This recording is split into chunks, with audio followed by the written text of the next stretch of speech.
Hi friends, welcome to Blessy బంగారం. మన యొక్క ఏపీ రాష్ట్ర వ్యాప్తంగా ఉన్నటువంటి ఎన్టీఆర్ భరోసా పెన్షన్ లబ్ధిదారులకు ఏపీ సర్కార్ అదిరిపోయే శుభవార్త అయితే తీసుకువచ్చింది. ఆంధ్రప్రదేశ్ ప్రభుత్వం పింఛన్ పంపిణీలో కొత్త మార్గదర్శకాలను విడుదల చేసింది. ఒక రకంగా ఇది పింఛన్ అందుకుంటున్న వారికి గుడ్ న్యూస్ అనే చెప్పాలి. దీనికి సంబంధించిన పూర్తి సమాచారం నేను మీకు తెలియజేస్తాను. మన ఛానల్ని మొదటిసారి చూస్తున్నట్లయితే ప్లీజ్ సబ్స్క్రైబ్ అవర్ ఛానల్. పక్కనే ఉన్న బెల్ ఐకాన్ని ట్యాప్ చేయండి. ఆల్ అనే ఆప్షన్ని యాక్టివేట్ చేసుకోండి.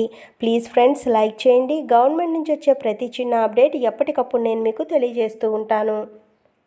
ఏపీ రాష్ట్ర ప్రభుత్వం ఎన్టీఆర్ భరోసా పెన్షన్ కానుక పథకానికి సంబంధించి ఉత్తర్వులు జారీ చేసింది. కొత్తగా ఏపీ ప్రభుత్వం జారీ చేసిన మార్గదర్శకాల ప్రకారం వరుసగా 2 నెలల పింఛన్ను తీసుకోకున్నా 3వ నెల అంతా కలిపి చెల్లించేందుకు ప్రభుత్వం అంగీకరిస్తూ ఉత్తర్వులు జారీ చేసింది. ఏదైనా కారణాల వల్ల 2 నెలల పింఛన్ మొత్తాన్ని తీసుకోకపోతే ఒకేసారి 3 నెలల పెన్షన్ కలిపి మొత్తాన్ని తీసుకునే వీలు కల్పిస్తూ చంద్రబాబు నాయుడు గారు సర్కార్ ఈ యొక్క ఉత్తర్వులు జారీ చేసింది. 3 నెలలు వరుసగా అంటే 3 నెలలు పింఛన్ తీసుకోకుంటే మాత్రం వారు వలస వెళ్ళినట్టు భావించి పింఛన్ రద్దు చేస్తామని తెలిపింది. కొత్తగా విడుదలైన ఈ మార్గదర్శకాలు ఈ నెల నుంచే వర్తిస్తాయని తెలిపింది. ఇప్పటికే ఆంధ్రప్రదేశ్లో కొత్తగా ఏర్పాటైన కూటమి ప్రభుత్వం వృద్ధులు, వితంతువులకు 4,000 రూపాయల పెన్షన్ పెంచింది. తాము అధికారంలోకి వచ్చిన వెంటనే పెంచిన మొత్తాన్ని అమలు చేసింది. రాష్ట్ర వ్యాప్తంగా 65 లక్షల మంది ప్రతి నెల 4,000 రూపాయలు చొప్పున పింఛన్ మొత్తాన్ని అందుకుంటున్నారు. అదే సమయంలో దివ్యాంగులకు నెలకు 6,000 రూపాయలు ప్రకటించింది. ఏదైనా కారణంతో ఒక నెల పింఛన్ తీసుకోకపోతే 2వ నెలలో పెన్షన్ 2 నెలది కలిపి అందించనున్నారు మన యొక్క ప్రభుత్వం.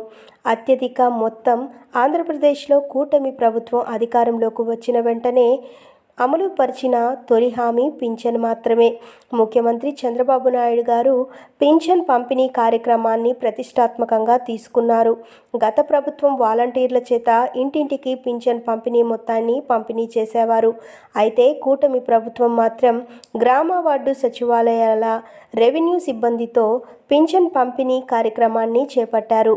ఈ ప్రతి నెల 1వ తేదీన ఉదయం 6 గంటల నుంచే పింఛన్ పంపిణీ చేసేలా ఏపీ సర్కార్ చర్యలు తీసుకుంటోంది.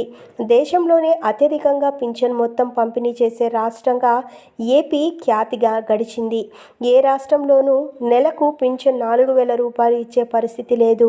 ఒక్క ఏపీలోనే నెలకు 4,000 రూపాయల పింఛన్ మొత్తాన్ని పెంచడం అనేది, పంపిణీ చేయడం అనేది ప్రతిష్టాత్మకంగా తీసుకొని పలు మార్పులు చేస్తుందని తెలుస్తున్నాయి. సో ఫ్రెండ్స్, చూశారు కదా, ఇక్కడ మనకి ఏం చెప్తున్నారు అంటే గనక ఎన్టీఆర్ భరోసా పెన్షన్లు తీసుకుంటున్న వాళ్ళు ఇప్పటి వరకు ఒక నెల పెన్షన్ తీసుకోకపోతే ఆ నెల పెన్షన్ పోయినట్టే.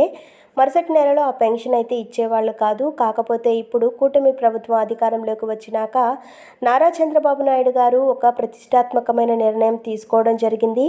సో మరుసటి నెలలో 2 నెలల పెన్షన్ కలిపి ఇచ్చేందుకు మన యొక్క ఏపీ ప్రభుత్వం వారు ఉత్తర్వులు అయితే జారీ చేశారు. అలా అని 3 నెలల పెన్షన్ తీసుకోకపోతే కనుక వాళ్ళు వలస వెళ్ళినట్టు, ఒక ప్రాంతం నుంచి వేరే ప్రాంతానికి వలస వెళ్ళినట్టు భావించి వాళ్ళ పెన్షన్ అనేది రద్దు చేసేదానికి అవకాశం ఉందని కూడా చెప్తున్నారు. సో ఒక నెల పెన్షన్ తీసుకోకపోతే 2వ నెల తీసుకోవచ్చు. 2 నెలల పెన్షన్ మాత్రమే ఇస్తారు. 3వ నెల కూడా పెన్షన్ తీసుకోకపోతే ఆ పెన్షన్ రద్దు చేసే అవకాశం ఉందని ఇక్కడ చెప్తున్నారు. సో ఫ్రెండ్స్, చూశారు కదా, ఇదండి మనకు వచ్చిన లేటెస్ట్ అప్డేట్. మరిన్ని వివరాల కోసం, మరిన్ని అప్డేట్స్ కోసం మన బ్లెస్సీ బంగారం ఛానల్ని సబ్స్క్రైబ్ చేసుకోండి. Thank you for watching friends. Thank you.